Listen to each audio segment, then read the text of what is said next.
सफलता की आपने कई सारी परिभाषा सुन रखी होगी, लेकिन मैं मानता हूँ कि सफलता कुछ और नहीं बल्कि एक माइंडसेट है। अगर आपने ठान रखा है कि ये चीज़ हासिल करनी है, फिर आप उस चीज़ को हासिल करके ही रहते हैं। उसे पाने के लिए दुनिया की कोई भी ताकत नहीं रोक सकती। हमारे पास सक्सेसफुल माइंडसेट के कई सारे एग्जाम्पल हैं। उन्हीं में से एक है अंकित सिंह जी। आज हम उनसे जानेंगे उनके माइंडसेट और उनकी जर्नी के बारे में। अंकित जी, आपका बहुत बहुत स्वागत है। बहुत बहुत धन्यवाद सर। अंकित जी, आपके माइंडसेट के बारे में जैसे मैंने अभी चर्चा की कि आपने अपनी जर्नी कैसे शुरू की और आपका इसके बारे में क्या कहना है? जी, जर्नी की शुरुआत मेरी जो हुई थी सर, सन 2002 में मैं दिल्ली आया था पिताजी के साथ। 2004 में कुछ फंड लिया पिताजी ने। उसके बाद उन्होंने 2004 में एक पीओपी की दुकान मंडावली में खोली। हमने दुकान का नाम रखा था उस टाइम साईं प्लास्टर के नाम से रखा था। बाद में हमने उसको साईं कृपा ट्रेडर्स किया था। तो शुरुआत जो थी 15 बाई 10 के कमरे से हुई थी। गली नंबर 2 पड़ता है मंडावली रेलवे कॉलोनी में, वहाँ शुरू किया था। हमने सन 2004 में इस्टेब्लिश की थी हमने दुकान वो। और उसमें सबसे पहले हमारा जो सुपर फाइन की पीओपी आती थी, हमने उससे शुरुआत की थी लगभग। अच्छा, बहुत पुरानी बात बता रहे हैं। बहुत पुरानी बात, सन 2003-4 की बात है सर। उस टाइम मतलब ₹1 किलो की भी पीओपी नहीं पड़ती थी, बैग इतना वो था। और एक्चुअली उस टाइम मैं कॉलेज पढ़ाई भी कर रहा था और पिताजी अपना जॉब भी कर रहे थे। तो मैंने जैसे होता था कि वो अपना भाई 1 से लेके दोपहर के तक मेरा स्कूल होता था। मैं 1 से सुबह से लेके 9 से लेके 1 बजे तक मैं वहाँ बैठता था। 1 से लेके फिर मैं 6 तक अपना स्कूल जाता था। तो स्कूल भी चल रहा था? स्कूल, हाँ जी स्कूल भी चल रहा था, क्योंकि दोनों चीज़ें करनी थी एकदम से, क्योंकि बिजनेस क्या है ना, टाइम लगता है अगर वो होने में, और कोई चीज़ हम छोड़ के फिर उस पर नहीं बैठ सकते। तो एक बैकअप भी चाहिए था, बैलेंस भी चाहिए था पीछे से, वो जरूरी था। जिम्मेदारी शुरू से काफ़ी रही है सर, मतलब बचपन से जिम्मेदारियाँ रही हैं। कोई ऐसा पीछे का बैकग्राउंड भी इतना अच्छा मतलब वो नहीं था, लेकिन एक इधर सपोर्ट किसी का नहीं था। मैं बड़ा भाई था, मेरा छोटा भाई है, एक बहन है। तो उसको सुबह स्कूल छोड़ना और फिर खुद दुकान जाना, फिर शाम खुद स्कूल जाना, तो ये सब चलता रहा अपना। तो 2005 या 6 में हमने सकन्नी की शुरुआत की। फिर सकन्नी का हमने देखा कि भाई ठीक है, नया ब्रांड आया। उस टाइम कंपटीशन आप लोगों के बाज़ार में शुरू ही हो रहा था। लेकिन जहाँ तक मेरी नॉलेज में है कि सबसे ज़्यादा अगर कंपनी ने किसी ने अगर सर्वाइव किया है तो वो सकन्नी ने सर्वाइव किया इस चीज़ को लेकर। दूसरी कंपनियाँ आई गई, आती रही जाती रही, लेकिन सकन्नी एक ऐसी कंपनी रही कि जी नहीं, अशोक जी की वजह से सकन्नी आज इतने ग्रो हो पाई है। बाकी और कंपनियाँ भी आज भी धक्के खा रही हैं बाज़ार में, नीचे ऊपर चल रहा है। तो अंकित जी, हमारा सवाल था कि मतलब सफलता के लिए जो माइंडसेट की बात अगर करें तो क्या वजह आपको लगती है कि एक इंसान अगर सफल होता है तो क्या माइंडसेट चाहिए होता है? सबसे बड़ा होता है कि जी आप जिस जनरेशन में चल रहे हैं उसमें सबसे हाई टेक्नोलॉजी का यूज़ कर सकते हैं अपने बिजनेस के लिए। सबसे प्लस पॉइंट आपका टेक्नोलॉजी का रोल बहुत बड़ा इस टाइम। मैंने भी सन 2013 में यहाँ नोएडा आया। क्या उम्र रही होगी मेरी, 22-23 साल उम्र थी उस टाइम। अब दिल्ली आप देख लो, यहाँ से 25 किलोमीटर का अप डाउन था मेरा पर डे का, बाइक से आना बाइक से जाना। यहाँ वो एक एरिया, ये जंगल जैसा एरिया था उस टाइम नोएडा। मेरे सामने एक सोसाइटी पड़ती किलो क्वांटी, वो उस टाइम वो स्टार्ट शुरू हो रही थी बननी। तो जब मैं आया धूल मिट्टी के साथ, तो मुझे एक बार लगा भाई मैं यहाँ पे दुकान कैसे कर पाऊँगा, यहाँ कैसे काम कर पाऊँगा। वहाँ इतनी भीड़ भाड़ में भाई एक मतलब जगह नहीं है वहाँ पे लोगों को, यहाँ पे जगह ही जगह है, तो यहाँ पे कहाँ पीओपी बिकेगी, क्या होगा। तो 2013 में इसी शायद चलो भी देखा जाएगा। एक बार मन तो हुआ कि चलो ये दिल्ली बैठते कहीं और ब्रांच डालते हैं, फिर नहीं हुआ कि यार चल एक बार नया एरिया है, कुछ नया ट्राई करते हैं। क्या जो डेवलपमेंट हुआ जो चला आपका? डेवलपमेंट सर ऐसा हुआ कि 2013 में जब मैं आया तो उसके बाद यहाँ मैंने पहले तो अपनी रेंज बढ़ाई कि भाई किस प्रोडक्ट से हम कितने कस्टमर तक पहुँच सकते हैं। नंबर ऑफ प्रोडक्ट्स हमने बढ़ाए अपने पहले कि भाई पुट्टी अगर हो सके तो पुट्टी भी ले सकते हैं, स्टेनर हो सके तो स्टेनर भी ले सकते हैं, वाइट सीमेंट है तो वाइट सीमेंट ले सकते हैं। जो आइटम मिला, हाँ जो आइटम हमें मिला, हम पहले हमने एक रेंज बनाई पूरी। फिर मार्केट में गया मैं, हमने कम से कम आज की डेट में हम 200 काउंटरों को फिट करते हैं नोएडा के अंदर, रिटेल काउंटरों को। अच्छा, हाँ जी। आज की डेट में हमारी सप्लाई जो है लगभग वो ठीक है 200-250 काउंटर। मतलब आपका जो नेटवर्क है वो 200 काउंटर्स का, हाँ, यहाँ से लेके गेटा नोएडा अपना नोएडा। तो उस टाइम चैलेंजेस इतने सारे आए कि हमारे आसपास ना डुप्लीकेट मटेरियल बहुत बिकता था पीओपी में, बहुत डुप्लीकेट मटेरियल। हाँ जी। तो हमने क्या जेन्युइन से शुरुआत करी और जेन्युइन पे आज भी हम टिके हुए हैं। सब लोकल की मार्केट थी, तो उसमें चैलेंजेस इतने सारे आए कि जेन्युइन प्रोडक्ट मिलना लोगों को मुश्किल हो रहा था। जब ये लगा कि भाई आप लोगों ने सर्टिफिकेट दिए और थोड़ा डिस्ट्रीब्यूटर के मुझे नोएडा के, वो डिस्ट्रीब्यूट उसके लेवल पे हमने कई कॉन्ट्रैक्टरों को भेजे, भैया हमारे पास आओ, आपको जेन्युइन मटेरियल मिलेगा, बेफिक्र हो गए। कई ओनर हमारे पास आए, तो उस हिसाब से मेरा मतलब ग्रोइंग पीरियड हमारा वही था 2013, 14, 15। ठीक है, मतलब सकन्नी की डिमांड उस टाइम उसका भी आपसे बहुत ज़्यादा है। उस टाइम भी थी, आज उससे भी काफ़ी ज़्यादा। मतलब ओरिजिनल माल बिका तो आपका सेल बढ़ गया। बहुत सेल बढ़ी, मतलब ओरिजिनल से एक होता है ना, अब साफ सीधी बात है, जब कस्टमर आपको चीज़ के पैसे दे रहा है भाई उसको तो वैल्यू मिलनी चाहिए। साफ बिल्कुल, सीधी बिल्कुल बात। सही, अब जब बिल्कुल। कस्टमर को सामने वाले पे ट्रस्ट नहीं तो मटेरियल पे कैसे ट्रस्ट बिल्कुल होगा, तो सही। उनका ट्रस्ट बढ़ा तो हमारी भी सेल भी बढ़ी। तो आपकी गुडविल बढ़ी वहाँ पे गुडविल कि काफ़ी original अच्छी माल बढ़ी, यहाँ आज भी, मिलता है। हाँ आज भी पुराने क्लाइंट जितने भी हमारे 10-10 साल, Very good, very good। 12 साल वाले हैं। फिलहाल जो मेरी फर्म का नाम था वो साइकिल पर एंटरप्राइजेस था। अभी जो मेरी फर्म का नाम है, हमने क्योंकि प्राइवेट लिमिटेड फर्म बनाई, स्टाफ ज़्यादा हो रहा है, तो एक कंपनी के तरीके से हमने काम करने के लिए तो नाम बहुत सारे सोचे, तो उसमें लगा कि माता पिता का नाम मिला के कुछ नाम रखा जाए। तो मेरी माता का जो नाम है वो सुमन है, पिता का नाम है जो अंजनी है, तो मैंने उसी फर्म का नाम रखा सुमंजनी इंडस्ट्रीज प्राइवेट लिमिटेड, जो आज हमारी प्राइवेट लिमिटेड फर्म है। आज हमारे पास 20-22 स्टाफ है जो काम कर रहे हैं। Very good. तो इनके जैसे आपने अभी अपनी शुरुआत फादर के साथ किया, जी जी। तो फादर के साथ काम करते हुए फादर का क्या सीखा सिस्टम कि भाई मुझे कैसे करना चाहिए? शुरू से मैं आपको बताऊं तो हमारा जो फादर को भी इतनी ठीक है, फादर ने अपने हिसाब से बहुत बढ़िया किया, लेकिन हर चीज़ में ना एक सिस्टम जरूरी होता है। जब हम काम के बारे में कोई भी आप काम करो, जैसे अगर हम आप बात भी कर रहे हैं तो एक सिस्टम से ही बात कर रहे हैं, एक सिस्टम तय हुआ है, तरीका मतलब सेट हुआ है यहाँ पे, उसके बाद ही बात कर रहे हैं। बिल्कुल सही है। तो वैसे ही काम में था कि भाई काम में ना आप लापरवाही नहीं कर सकते, आप किसी पे ज़्यादा ट्रस्ट नहीं कर सकते, हर चीज़ का एक सिस्टम बन जाए तो आपकी ग्रोथ अपने आप बढ़ती चली जाएगी, आप कहीं ना कहीं फोकस कर पाएंगे, ना कि उन चीज़ों पर फोकस कर रख पाएंगे। तो दिल्ली की कहानी ये थी कि तो इस दिल्ली की मार्केट, ऊपर से दुकानदार इतने सारे हैं वहाँ पे कि जैसे वो राशन की दुकानें होती है ना, उस टाइप की दुकानें क्लस्टर में काफ़ी हाँ, एक दुकानें खुलती चली गई। अब वो कस्टमरों का रोल ऐसा हो गया कि जी आपसे इतना क्रेडिट, आपसे उतना क्रेडिट, तो उस क्रेडिट के जाल में फंसते चले गए हम। क्रेडिट जाल में ऐसा फंस गया कि हमें उधार ज़्यादा वहाँ फैलना पड़ा। ट्रस्ट इतना था कि 3-3, 4-4, 55 लाख, 6-6 लाख तक का हमने एक सिंगल कस्टमर पे सिर्फ एक उसके चेहरे पे मटेरियल दिया। ट्रस्ट ही सबसे बड़ी चीज़ है, आज भी काफ़ी बिजनेस ट्रस्ट पे चल रहे हैं। बिल्कुल सही है। लेकिन उस ट्रस्ट में हमें कम से कम 50 से 60 लाख रुपए का नुकसान है। तो मुझे लगा कि भाई इस फील्ड में और बिना सिस्टम के काम करना यहाँ मेरे लिए ठीक नहीं है, मुझे यहाँ से कहीं ना कहीं या तो अलग कोई अपना सिस्टम बनाना पड़ेगा। तो फिर जो 2013 में मैं अपना नोएडा आया, तो नोएडा आते ही मैंने ये कहा कि भाई मैनुअल नहीं चलेंगे, यहाँ एक भी काम होगा तो सब सिस्टम से होगा, बिना सिस्टम के हम कुछ भी नहीं करेंगे। बहुत बढ़िया। कोई ऑर्डर भी लेना होगा तो उसका भी तरीका होगा, कोई डिस्पैच होगा उसका भी तरीका होगा, कोई गाड़ी जा रही है तो गाड़ी का भी सिस्टम होगा। तो मैं एक वहाँ पे 407 हमने खरीदी, मतलब अपना चला के मैं पहली बार ट्रक चलाया मैंने वहाँ से, उसको चला के मैं अपना यहाँ नोएडा तक लाया। काफ़ी मेहनत किया। हाँ, मतलब फिर सप्लाई भी मैंने कई दुकानों पे खुद ही अपने मतलब प्रोजेक्टों पे मैंने चला के उसको ट्रक दिया, 2 लेबर रखा साथ में मैंने। तो क्या शुरुआत यहाँ मेरी भाई वहाँ भी से आया, यहाँ पे भी कुछ नहीं था, जान पहचान नहीं थी एकदम से, भी इन्वेस्टमेंट भी ज़्यादा नहीं था यहाँ पे, ये था कि खुद ही करना है। तो शुरुआत 3-4 साल तो ऐसा लगा कि चलो जी, कभी ड्राइवर नहीं आया, तो ड्राइवर था मेरे पास शुरू से था, लेकिन नहीं था कि चलो अगर काम में कोई शर्म हाँ शर्म नहीं आई, कभी शर्म नहीं आई। काम में तो शर्म किस चीज़ की, अपना काम है, 2 पैसे अपने ही आने सामने वाले। तो चलता रहा सब सिस्टम ऐसे ही। 2014 या 15 में आपका ब्रांड यहाँ से जो भी चल रहा था, आज आपका जिप्सम बोर्ड भी है हमारे पास।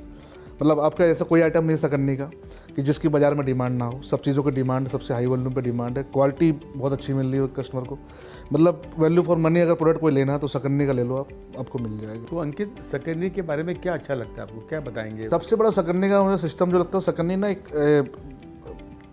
चलती रहती, मतलब वो रुकने वाला उनका कोई ऐसा स्टॉपेज नहीं है। आप जो चीज़ कहो बस जैसे आप भाई ऑनर है, अगर आपके कान तक वो बात पहुंच जाती है तो आप तुरंत ही एक्शन लेते हैं। एक्टिविटी होती रहती है। एक्टिविटी मतलब आप लोगों की ना इतनी होती है कि सामने डीलर सोचता है कि आपको पसंद आती है, बहुत पसंद आती है। मतलब देखिए ना, हमें भी हम आप बात कर रहे हैं तो कुछ ना कुछ आगे सोचने का प्लान बन रहा है भाई, इससे अभी आप आगे सोचेंगे, यहाँ तक पहुँचे हैं। तो ऐसे ही है एक्टिविटी सकन्नी की। मैं शुरू से देखता आ रहा हूँ, सन 2004 से मैं देख रहा हूँ कि कंपनी कभी रुकी नहीं, कहीं कोई भी दिक्कत आई सर्वाइव करा कंपनी ने। फिर अपने ऐसे भी नहीं कि डीलरों को साइड में रखा नहीं, साथ में आओ जी, साथ लेके चले, टीम बनी, पूरी टीम बनी। और आज भी कंपनी कहीं ना कहीं अगर कोई चीज़ अगर 100 में हो सकती है तो कंपनी सोचती है कि भाई इसको 200 में करो, अच्छा करो, जितना अच्छा हो सके उतना करो। मुझे रिसेंटली एक जगह याद है, मैं केरल गया था आपके टूर में, जिस दिन हम गए वहाँ उसी दिन बारिश आ गई। और इतनी बारिश आई कि शाम तक ऐसा लगा कि भाई अब ये बस में सेंसर लगे होते हैं आपके वहाँ पे जो बस थे हमारे साथ। रमन जी थे उस टाइम हमारे साथ, और पूरी फैमिली के साथ कम से कम 100 लोग गए थे, 100 या 125 लोग थे, पूरी फैमिली का ट्रिप गया था। मुझे याद, एक दफ़ा टूर गया था, 2018 या 17 की बात है। अब उसमें दिक्कत ये हुई कि भाई अब बारिश हो गई, अब घर से फ़ोन आने लगे कि जी बारिश हो गई, कैसे? मैंने कहा जी बाढ़ तो आ गई, और लेकिन भरोसा ये था कि सकन्नी के साथ है, सबसे बड़ा ट्रस्ट ये था कि सकन्नी के साथ है जी, तो कुछ नहीं होने वाला, सब ठीक है। और ऊपर से सकन्नी के जीएम भी वहाँ साथ में, रमन जी हमारे साथ। तो मैंने कहा जब जीएम ही साथ है तो फिर और भी डरने की बात नहीं है। तो ऐसा हुआ कि सुबह के टाइम हमें बस से ना कहीं सकन्नी आपकी कंपनी ने ही बोला कि भाई एक साइड टूर पे चलते, हाँ एक साइड टूर पे चलते। हम लोगों ने कोशिश की, लेकिन बस का वो पानी की वजह से ना वो बस आगे बढ़ नहीं पाई। फिर ये हुआ कि जब आप लोग कहीं स्टे कर लो, क्योंकि बारिश का जो है ना फ्लाइटें भी सारी कैंसिल हो चुकी थी। बारिश तेज हो गई, हाँ, फ्लाइट बाढ़ कैंसिल हो बाढ़ गई। बाढ़ काफ़ी आ चुकी थी वहाँ। मोहित जी जुड़े ग्रुप में, हमारे ग्रुप बना था हमारा एक्सा करने का टूर का। तो उसमें हुआ कि भाई इनको जल्दी से जल्दी किसी होटल में शिफ्ट करो। मुझे आके आया था, हम लोग बस में बैठे तो कोई आके बोला कि आपकी बस जो है ना वो 2 स्टार होटल की जगह ना जाके वो 5 स्टार होटल या अपना हॉलीडे इन में जाएगी, कोचिन में, अशोक जी ने कहा है। तो मुझे उस टाइम यही फील हुआ कि भाई देखो, जो विज़न या जो कंपनी का एक माइंड सेट है ना, या जो सोच, हाँ, सब चीज़ का ध्यान रखा कि देखो कोई होता तो कहता जी अपना निपटा लो, कैसे 4-5 दिन तो निपटा लो। लेकिन आपने सोचा नहीं, देखो हमारे डीलर्स गए हुए हैं, फैमिली गई हुई है, फैमिली है। हाँ, तो आपने एकदम अच्छा, हम 10 दिन वहाँ हॉलीडे में रहे, पूरा फुल मतलब उतना एंजॉय तो हम शायद टूर में नहीं करते जितना हमने हॉलीडे में कर लिया। ऊपर से चैलेंज के बावजूद भी जो है वो, हाँ, चैलेंज के बाद तो प्रोग्राम हमारा अच्छा हुआ, बहुत अच्छा हुआ। हम लोगों को लगा कि हाँ भाई ये एक्सपीरियंस भी एक अलग ही था, 10 दिन तक एक 5 स्टार होटल में रुकना। तो अंकित, एक सवाल मन में चल रहा है काफ़ी देर से कि आपका अपनी फ्यूचर प्लानिंग क्या है? कैसे अंकित अपने आप को देख रहे हैं कि मुझे कहाँ पे अपने व्यापार को ले जाना है? देखिए सर, अभी मेरा जो फ्यूचर प्लानिंग है फिलहाल नोएडा की मार्केट को लेके, नोएडा में फिलहाल मैं 200 डीलरों को अपने हैंडल कर रहा हूँ, डीलरों को। अब एक्सपेंड करने का मतलब ये है कि कम से कम 300-400 डीलर हमारे इस नेटवर्क से हमारे साथ जुड़े हैं। हमारे नेटवर्क बढ़े। हमारा जो भी सकरनी का प्रोडक्ट है, वो कोई भी प्रोडक्ट सकरनी लॉन्च करती है, पेंट हो, पुट्टी हो, वाइट सीमेंट हो, या भी हमारा टाइल अधेसिव के सारे प्रोडक्ट आने वाले हैं, 25-30 प्रोडक्ट हैं।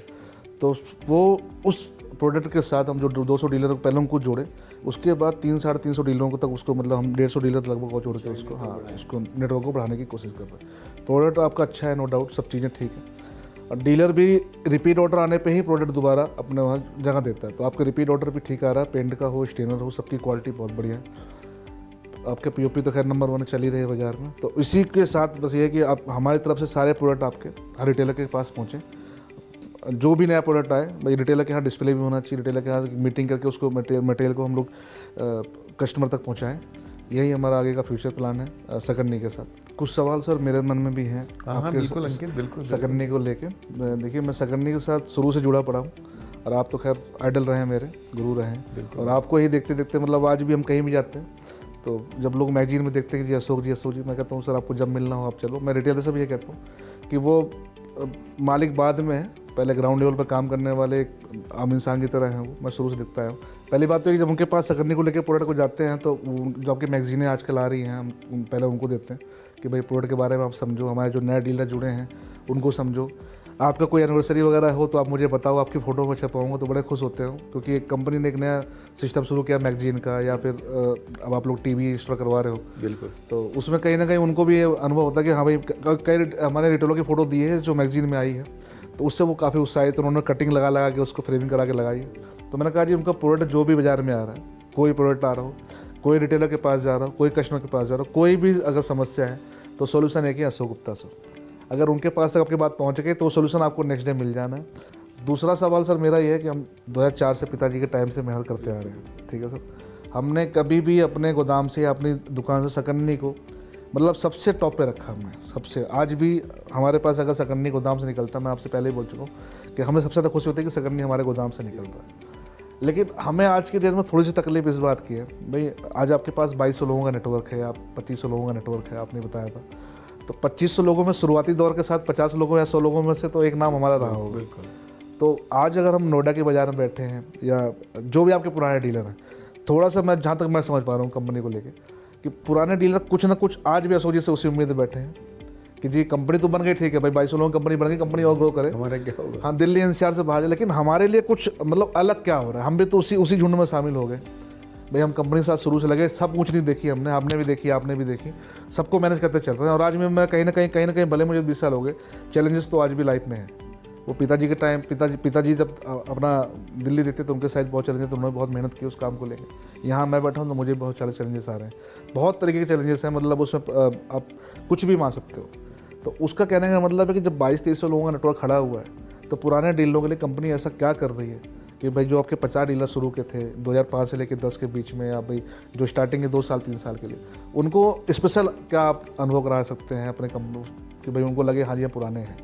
जहाँ तक मैं समझ पा रहा हूँ, आज सब नए हो पुराने हो, सब एक ही उसमें आ चुके हैं। अंकित, बिल्कुल तुम्हारा ये बहुत अच्छा सवाल है। देखिए, आपने और हमने मिलकर इस जर्नी 2004 में शुरू की, नो डाउट, और काफ़ी लोगों ने जो है जब कंपनी स्टार्ट की थी और उन लोगों ने विश्वास दिखाया, तभी ये कंपनी आगे चल पाई। अगर वो लोग इस लेवल पे विश्वास नहीं दिखा पाते तो आज सकरनी नहीं होता। बिल्कुल सही है। ठीक है, काफ़ी लोगों ने काफ़ी इसमें काम किया, काफ़ी कंट्रीब्यूशन रखा, तब जाके चीज़ों को हम आगे बढ़ा पाए। इसमें कोई शक भी नहीं है कि अगर मैं प्लास्टर ऑफ पेरिस की बात करूँ, सकरनी प्रोडक्ट की बात करूँ, तो कस्टमर जो है वो सकरनी के प्रोडक्ट मांगता है आज की डेट के अंदर। बिल्कुल, नो डाउट। और आप लोग माध्यम है इसको आगे तक पहुँचाने के लिए, क्योंकि वो कंपनी को नहीं जानता, वो आपको जानता है, आपके विश्वास को जानता है। अगर वो विश्वास करता है तो सबसे पहले आप पे करता है, फिर कंपनी के प्रोडक्ट पे करता है। तो ये बहुत अच्छी अचीवमेंट रही कंपनी की आप लोगों के साथ जो यात्रा की है। इसमें कंपनी का जो आपका दूसरा सवाल है कि कंपनी और क्या प्रोडक्ट लेके आ रही है, अंकित, हमारा ऐसा मानना है कि कंपनी की स्टार्टिंग प्लास्टर ऑफ पेरिस से शुरू हुई थी। जी बिल्कुल। तो अब क्या कि एक मकान में जो भी आइटम लगे, अगर वो फाउंडेशन शुरू करता है, फाउंडेशन से लेके और जब लास्ट मोमेंट तक, जब वो लास्ट मतलब कंप्लीट करके बाहर निकलेगा, ऑलमोस्ट सभी प्रोडक्ट जो है उसको सिंगल विंडो में एक ही छत के नीचे उसको सब सामान मिल पाए। कंपनी का ऐसा मानना है। अगर मैं बातचीत करूँ प्लास्टर ऑफ पेरिस की, वॉल पुट्टी की, वाइट सीमेंट की, उसके बाद कंस्ट्रक्शन केमिकल की, वाटर प्रूफिंग केमिकल की, आज पेंट की, पेंट का रेंज की, जिप्सम बोर्ड की, तो नंबर ऑफ आइटम अगर मैं बात करूँ, बहुत बड़ी रेंज है जिसको अगर कहा जाए, तो ये सारे प्रोडक्ट कंपनी लेके आने वाली है। और इससे क्या होगा, आप लोगों का व्यापार भी बढ़ेगा। बिल्कुल बढ़ेगा। आज आप 2 चीज़ें बेचते हैं, 4 चीज़ें बेचते हैं, अगर कल को आपको वही जो कस्टमर है जिसके मकान में सब सामान लगता है, ठीक, तो ये चीज़ें जो अगर मान लीजिए सपोज कंपनी लेके आती है तो हमारा प्रॉफिट बढ़ेगा, बास्केट बड़ा होगा, नेटवर्क बड़ा होगा, बिल्कुल, सिस्टम बड़ा होगा अल्टीमेटली। ठीक, तो कंपनी जो है इस मोड पर भी काम कर रही है। और सबसे बड़ी बात यह है कि जो हमारे लोग पुराने हमारे साथ जुड़े हुए हैं, कंपनी का फोकस हमेशा उनके साथ रहता है। बिकॉज ऑफ क्या है कि हमारी अब नेक्स्ट प्लानिंग चल रही है कि हम सिलेक्टेड लोगों के साथ काम कर पाएंगे। ठीक है, क्योंकि नेटवर्क इतना बड़ा हो गया, उसको सम्मान पाना परेशानी रहती है। समझ सकता हूँ। ठीक, जो कंपनी के पुराने लोग हैं, जो कंपनी के साथ लॉयल लोग हैं, जो कंपनी के साथ मिलकर चलना चाहते हैं, कंपनी के सिस्टम पॉलिसी को जो फॉलो करते हैं, तो कंपनी उनके साथ काम करेगी। बिल्कुल। एक और हमारा एक बहुत बड़ा स्टैंड था कंपनी का, जो हमारे डीलर चैनल पार्टनर हैं, कि कंपनी ब्रांडिंग के ऊपर बड़ा काम करती है, कंपनी सेकेंडरी सेल पे काम करती है, कंपनी आप लोगों की सेल को बढ़ाने के लिए जो है वो नेटवर्क को तैयार करती है, जिसकी वजह से हमारे जो डीलर चैनल पार्टनर हैं उनका बिजनेस बढ़ पाए, उनका व्यापार आगे ग्रो कर पाए। तो इस तरीके से आप और हम एक ही सोच है कि विन विन की गेम खेलें, आपका भी व्यापार बढ़े और कंपनी भी आगे बढ़े। तो इस तरीके से मिलकर हम इसको आगे बढ़ा पाएंगे। कंपनी के चेयरमैन होकर आपने इतना टाइम निकाला मेरे लिए, बहुत बहुत धन्यवाद आपका, थैंक यू।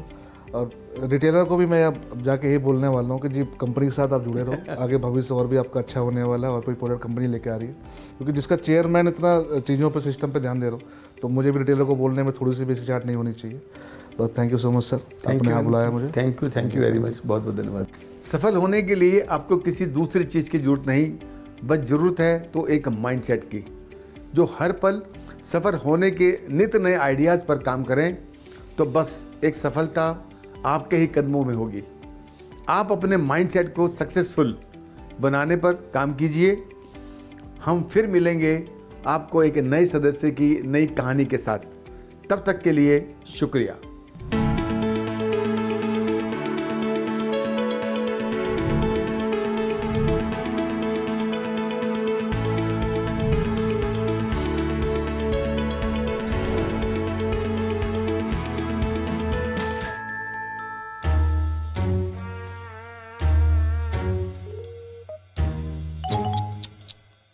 कुछ लोग प्रॉब्लम आने पर स्पेशलिस्ट के पास नहीं जाते, इसीलिए जब दीवारों की बात आए सिर्फ स्पेशलिस्ट के पास ही जाए। भारत का पहला ISI प्रमाणित सकरनी वॉल पुट्टी सोमो, दीवारों का स्पेशलिस्ट।